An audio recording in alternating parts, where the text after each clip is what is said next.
બાઈ તો અને તમામ કળિયુગમાં જેનો જન્મ છે ને એ તમામે તમામ ભાગ્યશાળી છે. કારણ કે સતયુગમાં તમે અનેક પ્રકારના તપ કરો ત્યારે મુક્તિ મળે તો મળે, યજ્ઞ કરો મુક્તિ મળે તો મળે. અરે દ્વાપરમાં અનેક પ્રકારના પૂજા પાઠ અને વિધિ કરો અને મુક્તિ મળે તો મળે. બાકી કળિયુગ એ કેવલ નામ આધારા મોટું છે હો. માત્ર ને માત્ર નામ લો અને તમારી મુક્તિ થઈ જાય. પણ નામ લેવાય છે?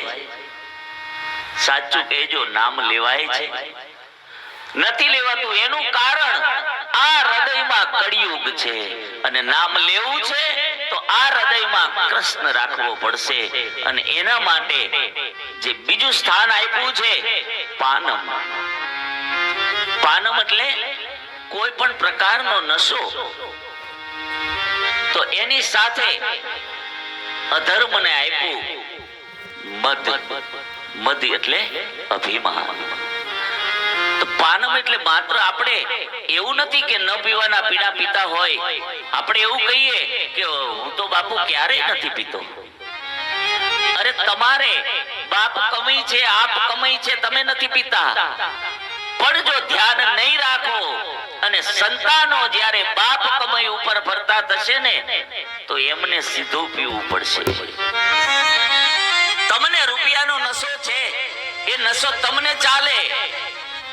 પણ જો ધ્યાનથી ધર્મથી નહીં કમાઓ અને કમાવામાં અધર્મ હશે તો તમારી ત્રીજી પેઢીએ તમારા ઘરે આ ન પીવાના પીણા આવશે આવશે ને આવશે. આ શાસ્ત્ર કહે છે. ત્રીજું સ્થાન આપી દીધું સ્ત્રીયમ વ્યભિચાર. કામ, લગ્નોત્તર સંબંધ સિવાય અન્યત્ર સ્ત્રી. કારણ બ્રહ્મચર્ય ખલાસ થઈ ગયું છે. એની જે શક્તિ છે વ્યભિચાર આપણામાં ન હોવો જોઈએ. અને જો છે તો કૃષ્ણ નથી, આપણા હૃદયમાં કળિયુગ છે. ચોથું સ્થાન સુનામ. સુનામ એટલે હિંસા. અને પાંચમું સ્થાન.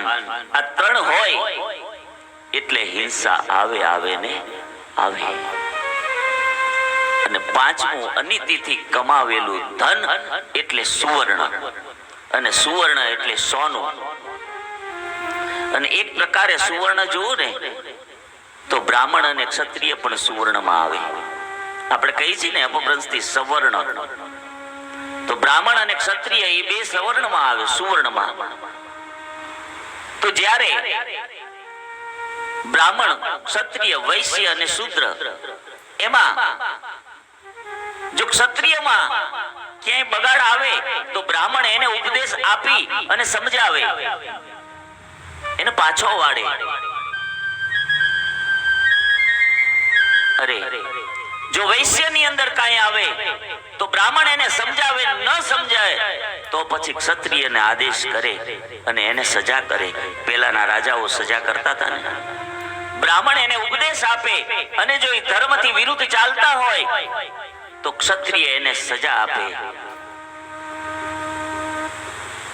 અને શૂદ્ર છે એને કહ્યું છે કે એને આ ત્રણેય એની સેવા કરવાની છે.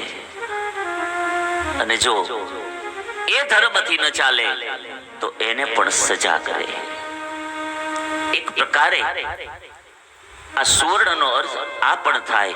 અને એક સુવર્ણ એટલે સોનું. અને સોનું એટલે દ્વારકાધીશને બહુ વાલું હતું. આખી નગરી બનાવી હતી. સોનામાં કળિયુગ નથી. જોજો પાછા, નકર હાચું પહેર્યું હોય કે બાપુ કહેતા હતા કે એમાં કળિયુગ હોય, ઘરે જઈને કાઢીને મૂકી દે. પણ એ તો ઘરમાં જ રહેવાનું. પણ નીતિનું પહેરજો, એમ રાખજો, પહેરજો, પણ નીતિનું, અનીતિનું નહીં. કળિયુગને 5 સ્થાન, એના મિત્રને 5 સ્થાન. હવે આપણે જોવાનું છે કે આ 10 સ્થાનમાંથી એક પણ સ્થાન આપણામાં તો નથી ને. અને જો છે અને આજથી આપણે નવું પગથિયું ચડવાનું છે.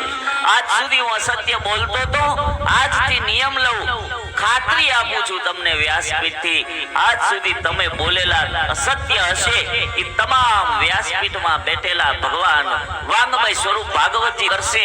પણ ક્યારે આજથી નિયમ લેજો કે હું ક્યારે અસત્ય નહીં બોલું, તો આજ સુધીનું તમારું તમામ અસત્યનું પાપ માફ થઈ જશે. આ વૃંદાવનની ધરતી ઉપરથી કહું છું. આવા એક નિયમ કરતા જાઓ અને જોતા જાઓ કે આપણા હૃદયમાં કૃષ્ણ છે અને નથી તો રાખવો છે તો આપણે શું કરવું છે. અને એવા કૃષ્ણને આપણે આજે આપણી કથામાં કૃષ્ણનો પ્રાદુર્ભાવ થશે.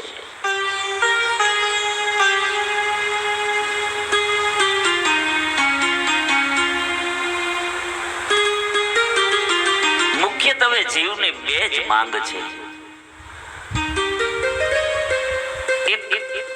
એક એવી આપણી માંગ છે કે બસ સુખ જોઈએ છે, સગવડતા જોઈએ છે, અને જે જીવનમાં દુઃખ દર્દ છે ને એ જતા રહે. બસ આપણે જે ભક્તિ કરીએ ને એની પાછળની માંગ બે જ છે કે મને સુખ અને સગવડ મળે અને મારું દુઃખ દૂર થાય છે ને તો આપણને આનંદ થાય.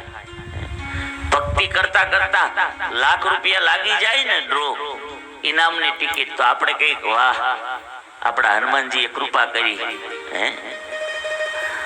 પણ એ તો જેદી ઝેરનો કટોરો મોકલે અને તેદી તમે કહો ને કે હનુમાનજીએ કૃપા કરી, તો ભક્તિ સાચી, તો મીરા સાચી. એની કૃપા તમે તમામ જગ્યાએ જુઓ, તમામ જગ્યાએ એની કૃપાને જુઓ.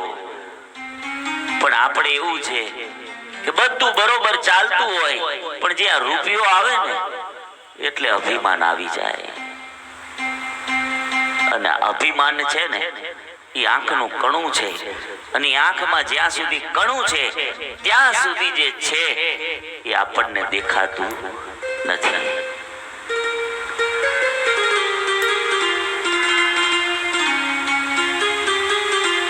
અને અભિમાન આવે ને આજ સુધી કદાચ આપણે બધા એટલા બધા રૂપિયા વાળા નથી કે આપણને અભિમાન આવે, પણ જ્યારે એટલા બધા રૂપિયા આવે ને એટલે અભિમાન આવે. અભિમાન આવે ને એટલે ભેદ છે ને એ ભેદ આવે આવે ને આવે. બે ભાઈ હોય ને, બે ભાઈ એમાંય ભેદ હોય. વિચાર કરો, બે ભાઈમાં ભેદ આવે કારણ આ રૂપિયો છે એ આવે એટલે અભિમાન આવે, અને અભિમાન આવે એટલે ભેદ આવે.